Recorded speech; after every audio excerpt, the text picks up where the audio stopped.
नमस्कार, पंजाब केसरी .com देख रहे हैं आप और मैं हूं आपके साथ विनीत मंडराई। महाराष्ट्र में देवेंद्र फडणवीस ने सीएम वाली कुर्सी हथिया ली। इसमें कोई शक नहीं कि वह इसके हकदार थे। महाराष्ट्र में भगवा झंडा इतनी ऊंचाई पर लहराया तो वजह फडणवीस ही है। भाजपा बुलंदी पर पहुंची तो वजह फडणवीस ही है। सीएम डिप्टी सीएम का शपथ हो गया। फडणवीस और शिंदे के बीच सीएम की कुर्सी का झगड़ा खत्म हो गया। अब पोर्टफोलियो के बंटवारे की बारी है। महायुति में बड़ा भाई बनने वाली भाजपा अब अलग रणनीति के तहत आगे बढ़ रही है। उसने पहले सीएम पोस्ट पर कब्जा जमाया, अब उसकी नजर दो ऐसे मंत्रालयों पर है जिससे महायुति में तकरार बढ़ सकती है। भाजपा धीरे धीरे कदम बढ़ा रही है।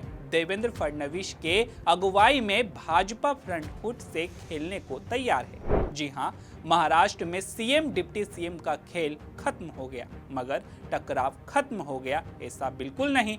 महायुति में अब पोर्टफोलियो को लेकर तकरार की बारी है। सूत्रों का कहना है कि महाराष्ट्र में भाजपा, शिंदे गुट वाली शिवसेना और अजित गुट की एनसीपी के बीच पोर्टफोलियो को लेकर टकराव अब भी है।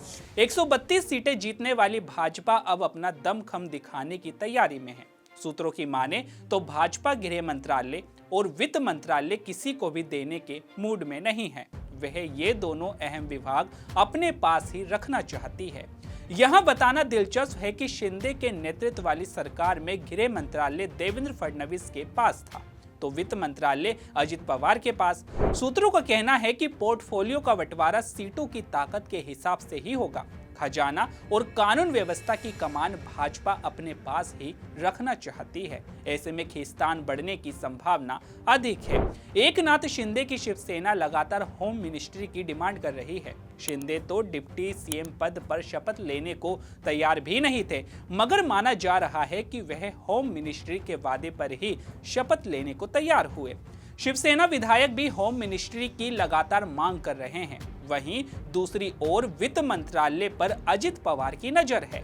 अजित पवार इससे पहले भी वित्त मंत्रालय संभाल चुके हैं। ऐसे में अगर भाजपा ये विभाग भी अपने पास रखती है तो अजित पवार का नाराज होना लाजमी है। इस स्थिति में महायुति के भीतर दरार और बढ़ सकती है। अभी तक अजित पवार तकरार वाली तस्वीर के फ्रेम से गायब थे।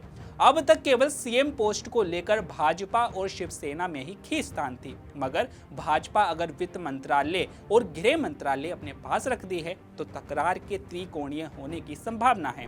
भाजपा से एकनाथ शिंदे के साथ साथ अजित पवार भी नाराज हो सकते हैं। अभी तक पोर्टफोलियो को लेकर जो तय फॉर्मूला है उसके हिसाब से भाजपा के कोटे में 20 मंत्री पद है।